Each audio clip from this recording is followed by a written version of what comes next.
সফলতার কোনো শর্টকাট হয় না, হয় অনেক কাঠখড় পুড়িয়ে জীবন যুদ্ধের প্রতিটি অধ্যায়ে নিজেকে প্রমাণ করে করে একটু একটু করে আপনি সফল হবেন, একটু একটু করে আগাবেন। ইটস এ জার্নি, এটা কোনো ডেস্টিনেশন নয়। এবং সফল হওয়ার পথ পরিক্রমায় কোনো লিফট নেই, সিঁড়ি বেয়ে উপরে উঠতে হয়। কি বেয়ে? কিন্তু আমরা সফল হতে চাই কিভাবে? ডাইরেক্ট 100 তলায় তো আমি সফল, উপরে সবার উপরে আমি, এইভাবে চাই সফলতাটা। সবার উপরে উঠে যাব, গোল্ড মেডেল গলায় পরাই দিবে, আমরা সাকসেসফুল না। সফলতার রাস্তায় কোনো লিফট থাকে না, কি দিয়ে উঠতে হয়? সিঁড়ি বেয়ে ঘাম জড়িয়ে উঠতে হয়। দেখেন, শুধু আলোর মুখ দেখার জন্য মায়ের পেটে আমাদের কত সময় লাগছে বলেন তো? জাস্ট একটু লাইট, হ্যাঁ 9 মাস 10 মাস সময় লাগছে শুধু একটু আলো দেখবো আমরা।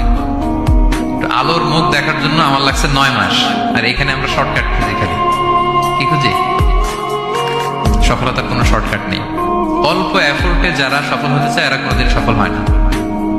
ইউসুফ আলাইহিস সালামের জীবনীটা একটু খেয়াল করেন, একটু একটু করে তিনি সামনের দিকে গিয়েছেন এবং সবশেষে ইজিপ্টের ফিনান্স মিনিস্টার হয়েছেন। এজন্য ধৈর্য ধারণ করতে হবে, নিজের সর্বোচ্চটুকু উজাড় করে দিয়ে আপনার রোলটা আপনি প্লে করবেন, এরপর আল্লাহ তাআলার উপর ভরসা রাখবেন। কিন্তু অনেক চেষ্টার পরেও যদি কাঙ্ক্ষিত সফলতা না পান, হতাশ হওয়ার কিছু নাই। কারণ বিশ্বাসীর সফলতা শুধু দুনিয়াতে না, বিশ্বাসীদের সফলতা আখিরাত পর্যন্ত বিস্তৃত। ওইটা আসল সফলতা। ফামান যুহজিহা আনিন নারি ওয়া উদখিলাল জান্নাতা ফাকাদ ফাজ। যে জাহান্নাম থেকে মুক্তি পেল, জান্নাতের নিশ্চয়তা পেল, সেই সফল। আমরা যেন সেই সফলতার জন্য অপেক্ষা করি, আমরা যেন দুনিয়া আখিরাত উভয় জাহানে সফল হতে পারি। আল্লাহ তাআলা আমাদের সবাইকে কথাগুলো বোঝার ও আমল করার তৌফিক দান করুন। হাযা মা ইনদি ওয়াল ইলমু ইনদাল্লাহ আলাইহি তাওয়াক্কালতু ওয়া ইলাইহি উনীব। আসসালামু আলাইকুম ওয়া রাহমাতুল্লাহি তাআলা ওয়া বারাকাতুহু। সফলতার কোনো শর্টকাট হয় না, হয় অনেক কাঠখড় পুড়িয়ে জীবন যুদ্ধের প্রতিটি অধ্যায়ে নিজেকে প্রমাণ করে করে একটু একটু করে আপনি সফল হবেন, একটু একটু করে আগাবেন। ইটস এ জার্নি, এটা কোনো ডেস্টিনেশন নয়। এবং সফল হওয়ার পথ পরিক্রমায় কোনো লিফট নেই, সিঁড়ি বেয়ে উপরে উঠতে হয়। কি বেয়ে?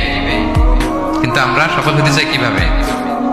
ডাইরেক্ট 100 তলায় তো আমি সফল, উপরে সবার উপরে আমি, এইভাবে চাই সফলতাটা।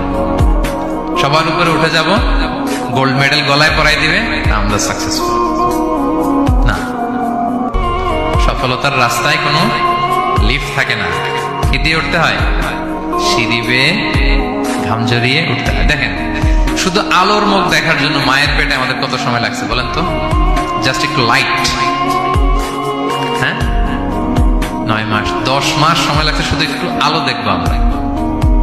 আলোর মুখ দেখার জন্য আমার লাগছে 9 মাস। আর এখানে আমরা শর্টকাট খুঁজি, খালি কি খুঁজি? সফলতার কোনো শর্টকাট নেই। অল্প এফোর্টে যারা সফল হতে চায় এরা কোনোদিন সফল হয় না। ইউসুফ আলাইহিস সালামের জীবনীটা একটু খেয়াল করেন, একটু একটু করে তিনি সামনের দিকে গিয়েছেন এবং সবশেষে ইজিপ্টের ফিনান্স মিনিস্টার হয়েছেন।